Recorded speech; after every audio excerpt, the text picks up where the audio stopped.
G'day, ladies and gents, and welcome back to War Thunder. Today we're going to be having a look at probably the only pay-to-win plane in the entire game, the XP38. Why is it pay-to-win? Well, not really, to be honest, but it is essentially a P38G, but with a different skin and a premium bonus, and it sits at a lower battle rating of 3.3. As I understand, they are identical, but honestly, it really doesn't matter because the performance and the battle rating and the matchmaker are comparable anyway. Today we are going to be in a somewhat mixed battle, an Axis versus Allies, and we are on some sort of Stalingrad map. Now, this particular map, this match, was done on stream, and a couple of people were watching, so maybe you'll know exactly what happens, but it is quite hilarious, to say the least. By the way, if you do want to check out my Twitch, give it a follow down below. All the links are all there. So, what exactly is the XP38? Well, in my opinion, it is probably the best thing that can happen to a Rolls-Royce Allison engine. I believe it's Rolls-Royce. I'm not exactly sure who made it, but the Allison engine is garbage. In fact, the reason why the P51 was so rubbish in the first place was because of the Allison engine. And as soon as they put a Merlin in it and, tidied it up just a little bit, it became an absolute monster, which we see in game in the form of the P51 D30 and even the D10 and the D20. You can really see the difference that it makes over the 3.7 P51. But unfortunately, we have Allison engines to work with. So, I'm actually keen to see if there was a P38 with Merlin engines in it. And I would absolutely love to see that in the game if it existed in real life. But that's all just down to sort of wishful thinking. We're stuck with one with Allison engines, and that's what we're going to do. But that doesn't really matter because the P38 is actually still a really, really good plane. Particularly this one, which exists at Tier 2. And so it's fairly reasonable, and it sits at a reasonably favorable battle rating. About 3.3, which means that you can face BV238s and you'll regularly be matched with BV238s. So what you can actually do is strap on the bazookas and go bomber hunting, which I've done to somewhat decent effect because they're at the same battle rating. And there is very few equivalents to this in the tree. Essentially what you're looking for is a plane that climbs really high and carries rockets, because the guns are not 100% reliable. I'd love to be firing something a bit more meaty at big, fat, heavy, juicy bombers that are traveling at 200 kilometers per hour. And so the XP38 and the PV2D Harpoon tend to be my go-to when I'm hunting BVs. But we're not going to be hunting BVs today. We're going to be using those 50 cals and showing you exactly what you do. Well, exactly what not to do against Japanese planes. But my luck seems to, I guess, favor me for most of the game. You'll tend to see a lot of really foolish plays by me, but I guess you could argue that you could see some even more foolish plays from the enemy team, where they even greatly commit to head-ons and etc. So while I'm live streaming, I'm also looking at my chat, and I'm also not concentrating, and some of the things that happen in the game just tend to work out in my favor, just because I guess that's the luck of the Americans. The 50 cals definitely not OP, Kappa. Well, let's discuss 50 cals, shall we? For me, 50 cals in general have been a hot topic recently in the War Thunder community, pretty much since day one. Now, in their current state, 50 caliber machine guns from the Americans, that is the M2 and the M3 Brownings, do not lose any velocity until about 1.3 kilometers, which is perhaps the most incredible shell in the entire game. It has a drop comparable to APF's DS, but at the same time seems to travel at about half the speed of some of the shells, at least. It travels at around 1,000 meters per second, and that's comparable to somewhere between the M4 Sherman's gun, I believe, and the Long 88, or I believe it's the 76mm M4 Sherman's gun. So, you've got some pretty good you got some pretty good drop off on the M2 Brownings, and because they're machine guns, you're firing a lot of high velocity. But at the same time, you're also firing in clusters. You notice on all the American planes, they're bristling with 50 caliber machine guns. Planes like the P-47 with 8 of them, the Hellcat with 6, the P-51 with 6, and the P-38 with, I believe, 4.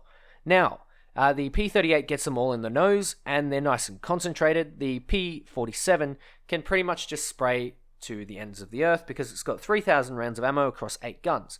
Now, quickly, on the Kai 44-2 there, he was AFK climbing, and I managed to swoop in, get a nice little fire. And you know what they say about Japanese planes on fire? They don't go out. Well, this is all a lie, and I get a really, really nice, easy kill. I'm just sort of farming AFKs, and it's working.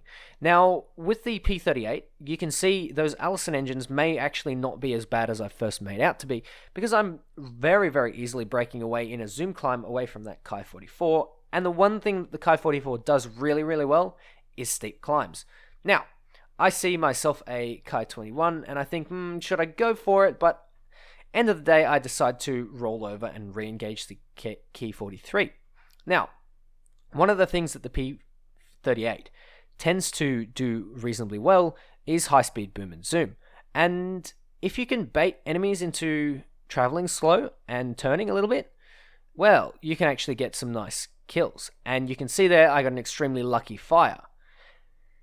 My luck is going extremely well this match. I've managed to get 2 fires just out of nowhere, and I've managed to get 2 kills. I haven't been engaged at all, and I've been above most of the enemies. Now, I see a Heinkel 100, and I think, you know what? You're probably fighting at your battle rating, but I'm going to let you go. Because the Heinkel 100, as we all know, is the most overpowered plane in the game. I've done it. Fly Daily has flown it out, and hundreds and thousands of the War Thunder community members have flown it out at battle rating 1.7 to absolutely great effectiveness. And you can see my point. So, I let him go, and I let my friendly chase him, and now I do the dumb thing and commit to head-on passes. I'm starting to get a little bit impatient here, and this is probably what's going to not quite cost me, but it's not going to do me any good. Now, I decide to roll over onto that Kai 61. I normally wouldn't do this, but the Ki 61 has managed to continue in a straight line after the P39. The P39. And he's sort of focusing on him and then pulls off last second. I try for a little keyboard shot, but nothing really. And from that moment on, I am in a little bit of a pickle because he's right behind me. Now, what do I do in a situation like this? I go into a turn to make him bleed a bit of energy, and you can see I've bled a lot of his energy right there. And I put the plane into a slight dive, and one thing that the P-38 is really, really good at is acceleration in a dive. It's a very heavy plane, it's got 2 engines, and it's got a decent amount of power, especially at the altitude that I'm at right now. With the superchargers kicking in, anything is possible. And the Ki-61 isn't exactly built for speed. Well, by Japanese standards, it's built for speed, but it is no match for the P-38, especially at altitudes of 5,000 meters. So, I gained some separation, and I turned to re-engage, and I was waiting a little bit for my friends or my teammates to come in and try and save me, but, they decided to sort of fight us around a little bit. I commit to another head-on pass, but I get really lucky when the Ki-61 pulls off. Now, you can see with the Ki-61 there, he didn't pull off entirely. He was sort of half committing to the turn. And what he should have done, because he turned so well, he should have included either a little bit of roll in that evade, or he should have turned less.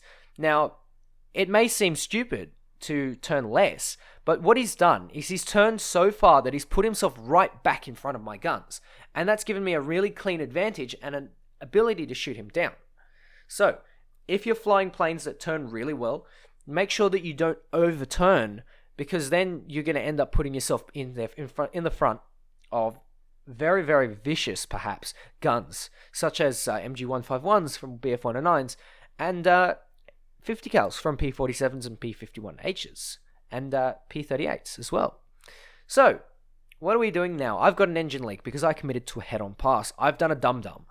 And I'll do a lot more dum-dums in this match. You can see I'm chasing down a BF-109, and I will, in a second, not really realize that he's turned to engage me because I've gone to check my chat. And that's one of the things that a lot of streamers tend to sort of forget about. They're also playing a game, but it is also necessary to have a look at your chat. Because, someone might have said something nice, someone might have given you a donation, maybe someone's perhaps brought up a really interesting topic worth discussing. But for now, I'm just checking my sort of engines, looking to see on the dials if my engines have sort of started to overcook, because I can see that right engine is a little bit hot. And in between checking my chat and looking at the engines, I realize that he's gone for a head-on pass on me. I commit to the head-on pass, but one thing that you should not do in a BF-109E is head-on passes, because in the nose, you have MG17s. You've got 2 rifle caliber machine guns, and the cannons are in the wings. So if you want to engage enemies, your best bet would be to engage them in a turn fight or boom and zoom on them, where you have a shot at their profile of the wings, so that the cannons can land on the wings and explode. But this guy didn't seem to do that, probably due to inexperience. Again, the P38 is at a very, very low battle rating. The key, in general, with any P38 is to boom and zoom. You really, really don't want to be engaging in turn fights because this thing is just too heavy for it. High altitude is really good for the P38s, and low altitude not so much. But against Japanese and against such low-tier planes, you can pretty much get away with it. But I would personally recommend sticking to higher altitudes, especially when you're dealing with bombers like this. Now, you can see these 2 bombers are in a squad with each other, and they seem to be just trolling. Now, I don't really appreciate bombers in general in AirRB. I've made an entire video on that. And one of the things that I really don't like are bombers climbing to space and gun shipping. Whilst that's a viable tactic, I think it's a little bit scummy, and I don't think it's necessary. It slows down matches, reduces everyone's overall RP gain, and just wastes time and causes a lot of frustration in general. Not only that, but you're not exactly guaranteed to stay alive, because essentially, if you die, you're still lumped with a massive repair cost. Now, I'm leveling out in order to come up underneath this Kai-21 and the H8K. So I'm thinking maybe the H8K first, and he starts spraying at me from 1.6. This is where I know that he's pretty much trolling. So, I go for the Kai-21 because he's a little bit closer, and I set him on fire, rip his wing off, and he's starting to float back down to earth. But you know what they say? 50 caliber ammunition doesn't run out, but one day your luck will. And by the time I realized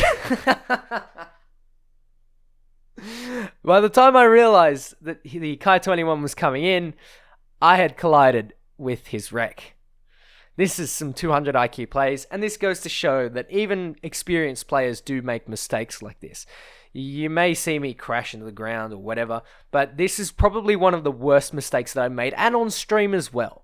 So, ladies and gents, don't feel too bad if you make mistakes like this, especially if you got an ace behind it, which is a little bit more insult to injury, but, take the good with the bad. J out, next match, off we go. Anyway, ladies and gents, that brings me to the end of the video. Thank you very much for watching. Take care, and I'll catch you next time. Bye, guys.